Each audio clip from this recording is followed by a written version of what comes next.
I prefer gold to silver, you know, for my metal. I figured you'd recommend me for one since I pulled your boots out of the fire. If we present you with a medal, you'll end up sitting on stage listening to politicians make speeches for a couple of hours. Fun. That's a good point. They'd probably make me shave, too. I spent the last 7 weeks working on this baby. No medal's worth that. So, Commander, why don't you tell me why you're really here? I have to go. All right, see ya.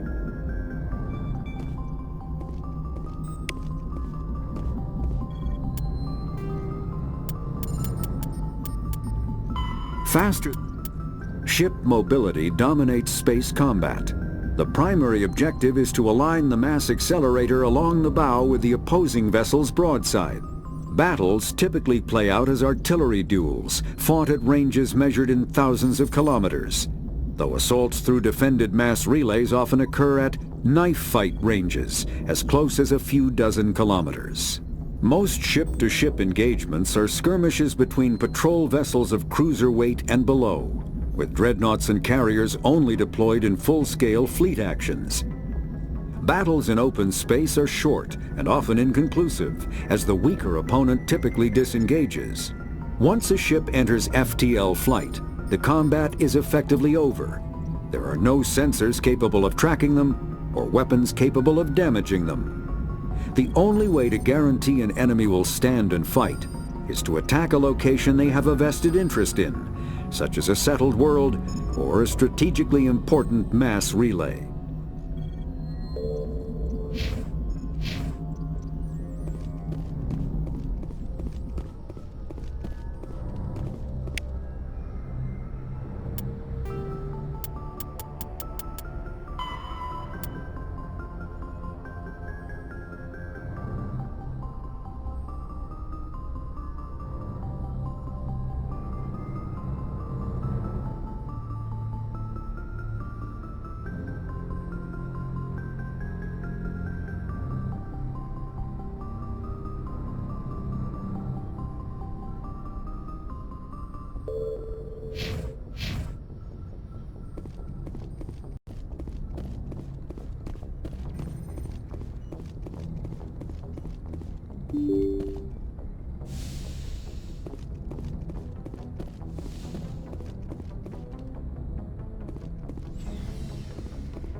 Anything you need, Commander? What's your opinion on the last mission? Dr. Tassoni. Seems like a sweet girl. Easy on the eyes. I mean, if you like the bookish sort. Just remember, Lieutenant, I saw her first. Only by a few seconds, sir. Just trying to get a sense of where the crew's at. Thoughts? Is this an official evaluation, Commander? Or off the record? Alenko, when it's just you and me, you can consider it off the record. That's a generous attitude. Okay. I think there's something wrong with all this. This Saren is looking for records on some kind of galactic extinction, but we can't get backup from the Council? Sorry, Commander. There's writing on the wall here, but someone isn't reading it. The Council doesn't want to believe anything's wrong. I'd call it human nature, but... I hear you. It just seems like a group that's been around as long as the Council should see this coming. Sorry if I got too informal. Protocol wasn't a big focus back in Bot. Tell me about it. Biotic acclimation and temperance didn't last past the airlock. To the kids they hauled in, it was brain camp. Sorry, hauled in is unkind. We were encouraged to commit to an evaluation of our abilities so an understanding of biotics could be compiled. There are worse results of accidental exposure to element 0 in the womb. Beats the brain tumors some kids grew up with. Is there some question about how you were exposed? My mother was downwind of a transport crash. It was before there were human biotics, a little after the discovery of the Martian ruins. It only gets iffy around 63 when kinetics was running out of first-gen subjects. Until then, they'd relied on accidentals. Bunch of guys in suits show up at your door after school, and next thing you know, you're out on Jump Zero. Jump Zero is Gagarin Station, right? What's it like? Yeah, that's the official name. biggest and farthest facility we had for decades, right on the termination shock, the outer edge of the solar system. It's where they did all the Goose Chase FTL research before we caught on to using mass effect fields. It was a sterile research platform when I was there. There were other kids in the same boat, right? At least you weren't alone out there. That's true. We did have a little circle that'd get together every night before lights out. We didn't have much to do, though. It was a research platform then, and Kinetics kept Jump Zero off the extranet to prevent leaks. Then you must have had plenty of time to get to know each other. Yeah, we'd sit around and bull every night after dinner, play cards or network games. There was this girl named Rana, who had a little circle grow up around her. She was from Turkey. Her family was very rich. But she was smart and charming as hell. Beautiful, but not stuck up about it. I think you'd have liked her. Sounds like she was special to you. She was. Maybe she felt the same. But things never felt together. Training, you know. You know of any intentional exposures for certain? No one knows. Doesn't mean they didn't happen. As big as the exposures were, it was hard to track down accidentals. It was different then. No one knew the potential, so there wasn't a lot of regulation. Anything Kinetics did was gold. I'm not saying they intentionally detonated drives over our outposts, but in retrospect, they were damn quick on the scene. Jump Zero's a long way from home. What was it like? The grand gateway to humanity looks a lot better in the vids. But that's my own baggage, Commander. No bearing on this. Alenko, there's no regulation that says you can't be friends with your commander. I appreciate that, Commander. I just don't want you to think that I'm a whiner. Besides, I've got my past squared away.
Commander, are you coming to check up on me? You look much better. How are you feeling? Dr. Chakwas assures me I am going to be fine. I was impressed with her knowledge of Asari physiology. You're in good hands. Dr. Chakwas knows what she's doing. I never properly thanked you for saving me from the Geth, Commander. If you hadn't shown up, I'm just glad we got there in time. so am I. I know you took a chance bringing me aboard this ship. I have seen the way your crew looks at me. They do not trust me. But I am not like Benezia. I will do whatever I can to help you stop Saren. I promise. Don't worry, Liara. I trust you. I know you won't let me down. It means a lot to hear you say that, Commander. Thank you. Tell me about yourself, Liara. Me? I am afraid I am not very interesting, Commander. I spend most of my time on remote digs, unearthing mundane items buried in long-forgotten Prothean ruins. Sounds dangerous. And lonely. Sometimes I would run afoul of indigenous life forms or stumble across a small band of mercenaries or privateers, but I was always careful. until the Geth followed me to Artemis Tau. I never found myself in any situation my biotics could not handle. As for the solitude, well, that is one aspect that most appealed to me. Sometimes I just need to get away from other people. You don't like other people? I suppose it comes from being a matriarch's daughter. People expected me to follow in Benezia's footsteps. They wanted me to become a leader of our people. Matriarchs guide their followers into the future. They seek the truth of what is yet to come. Maybe that's why I became so interested in the secrets of the past. It sounds so foolish when I say it out loud. It sounds like I became an archaeologist simply to spite Benezia. All children rebel against their parents. It's a natural part of growing up. Aha, you share the wisdom of the matriarch, Shepard. That is exactly what Benezia said when I told her of my decision. But there was more to it than that. I felt drawn to the past. The Protheans were these wondrous, mysterious figures. I wanted to know everything about them. That is why I find you so fascinating. You were marked by the beacon on Eden Prime. You were touched by working Prothean technology. Sounds like you want to dissect me in a lab somewhere. What? No, I did not mean to insinuate. I never meant to offend you, Shepard. I only meant that you would be an interesting specimen for an in-depth study. No, that's even worse. Calm down, Liara. I was only joking. Joking? Oh, by the goddess, how could I be so dense? You must think I am a complete and utter fool. Now you know why I prefer to spend my time in the field with data disks and computers. I always seem to say something embarrassing around other people. Please, just pretend this conversation never happened. Do you know why Benezia joined up with Saren? I don't understand it. She was always outspoken about the need for the Asari to become more involved in shaping galactic events. Maybe she thought allying herself with Saren would somehow be for the greater good in the long run. At least I hope so. This hurts you, doesn't it? None of this makes any sense to me. I have not spoken to Benezia in many years, but I know her, and this was not like her. Something changed. I'd like to know more about the Asari. We were the first species to discover the Citadel. We were instrumental in forming the Council, and we always strive to be the voice of peaceful cooperation in galactic disputes. My people believe we are all part of a single galactic community. Each species contributes something to the greater whole. Although we seek to understand other species, it seems few of them seek to understand us. The galaxy is filled with rumors and misinformation about my people. Like what? Most of the inaccuracies are centered around our mating rituals. My species is monogendered. Male and female have no real meaning for us. We still require a partner to reproduce. This second parent, however, may be of any species and any gender. I don't understand. Your species can mate with anyone? Mating is not quite the proper term, not as you understand it. Physical contact may or may not be involved, but it is not an essential element of the union. The true connection is mental. Our physiology allows us to meld with other beings. We can touch the very depths of their minds. We explore the genetic memory of their species. We share the most basic elements of their individual and racial identities. We then pass these traits on to our daughters. It is how we learn to grow as a species and how we develop a greater understanding of other races. What happens to your partner after the union? Every relationship is different. Some unions are a single encounter with both parents parting ways afterwards. Others can be more long-term. Sometimes an Asari and her partner will stay together for many decades. Do you know who Matriarch Benezia chose as her partner? She rarely spoke of her partner. Though I know my father, if you want to use that term, was another Asari. Benezia never told you her partner's name? Union with our own kind is no longer common, not for the purposes of reproduction. Most Asari believe it weakens our species. Asari daughters inherit racial traits from the father species. If both parents are Asari, then nothing has been gained, or so conventional wisdom would hold. I am what is sometimes called a pureblood. Though no Asari would ever be cruel enough to say the word to my face, it is a great insult among my people. It is possible Benezia's partner was embarrassed by their union. She may have been too ashamed to publicly acknowledge me as her offspring. Maybe she wanted to meet you but couldn't. Something could have happened to her. Maybe she passed away. You might be right. I hope you are. but I have no way to know for sure. Benezia never spoke of her partner. Whatever happened, it caused her too much pain to dwell on it. She raised me by herself, though that is not uncommon. Many Asari raise their children alone, particularly if the father species is short-lived. Often the partner will pass on long before the child reaches maturity. You Asari live for 1,000 years. What happens when your partner dies? Few sapient species live as long as my kind. We have learned to take a philosophical approach to our unions. We do not focus on the inevitable loss of our partners. Instead, we enjoy the time we spend with them. And even after they're gone, a part of them lives on in us. The union is a connection that transcends both time and space. I should go. Goodbye, Shepard.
Your ship is amazing, and your crew's been really great to me, especially your chief engineer. But I just sort of feel out of place. The Normandy runs so smooth it feels like we're not even moving, and the engines are so quiet. How do you sleep at night? The silence wakes you up? Back on the flotilla, the last thing you want to hear is silence. It means an engine's died or an air filter shut down. I guess you don't have to worry about that here. But old habits die hard. But it's more than just the silence. This ship feels so empty. It's like half the crew is missing. Back home, I couldn't wait to go on my pilgrimage. I couldn't wait to get away from the crowds. Now that I'm out here, I kind of miss them. Sometimes we don't appreciate what we have until it's gone. That's true. I'm starting to wonder if that's what the pilgrimage is really about. It's given me a whole new perspective on my people and our culture. You know, there's always a few who go on their pilgrimages and never return. I always assumed something bad happened to them, but maybe they just wanted a different life. You do plan to return to the migrant fleet, right? I could never abandon my people, Shepard. I will go back eventually. But we have to stop Saren first. Otherwise, I might not have a home to go back to. I should go. See you later.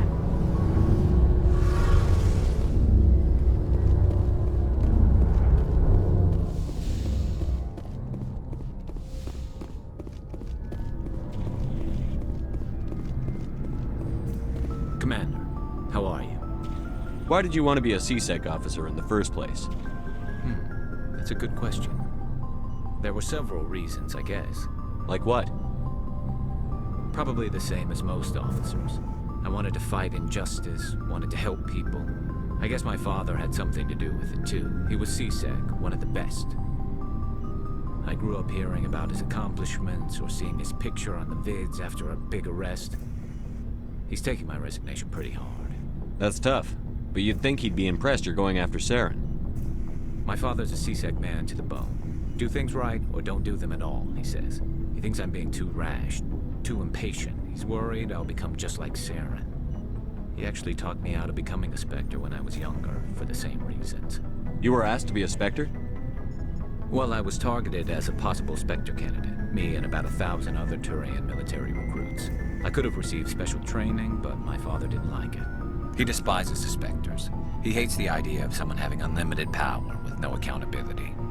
He wouldn't like you, Commander. No offense. I suppose I can understand his concern.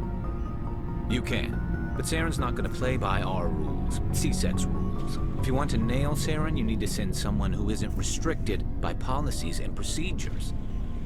Just because you can break the rules doesn't mean you should. I don't need to stoop to Saren's level to stop him. And neither do you, Garrus. I see what you mean, but I'll think about it. Thanks, Commander.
Commander, you have a minute to talk?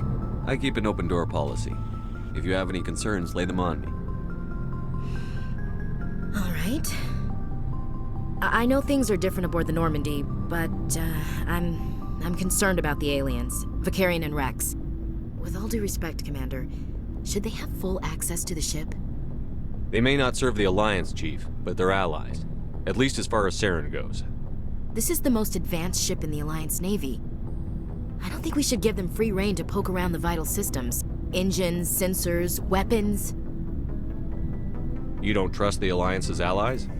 I'm not sure I'd call the Council races allies. We, humanity, have to learn to rely on ourselves. Standing up for ourselves doesn't mean standing alone. I don't think we should turn down allies. I just think we shouldn't bet everything on them staying allies. As noble as the Council members seem now, if their backs are against the wall, they'll abandon us. You've got a pessimistic view of the universe, Williams. A pessimist is what an optimist calls a realist. Look, If you're fighting a bear and the only way for you to survive is to sick your dog on it and run, you'll do it. As much as you love your dog, it isn't human. It's not racism, not really. Members of their species will always be more important to them than humans are. These seem like deeply held beliefs, Williams. What made you think this way? My family's defended the Alliance since it was founded. My father, grandfather, great-grandmother, they all picked up a rifle and swore the oath of service. I guess we just tend to think of Earth's interests as our own. It doesn't sound like you've worked with aliens before. No, sir. Mainly I've been groundside, part of the surface garrison forces. I did get a rotation on a space station for training. Every Marine a rifleman, every rifleman ZG certified. That's odd. Your record is spotless and your technical scores are exemplary. You should be serving with the fleet. Anyway, that's why I haven't served with many aliens, Commander. I come from a military family too. My parents were both Navy. Anybody in your family we might know? Couldn't say, Commander. We probably have a lot in common. You join up to carry on the tradition? Mainly I wanted to serve. Protect the Alliance, save lives, you know. Glad to hear it. I'd hate to think you were out here for a free college education. All right. I can see where your concerns are coming from, Williams. But this is a multilateral mission. You're going to have to work with aliens, like it or not. It won't be a problem, Commander. You say jump, I say how high. You tell me to kiss a Turian, I'll ask which cheek. I don't think kissing Turians will be necessary. You never know, Commander. We'll talk later, Williams. Looking forward to it, sir.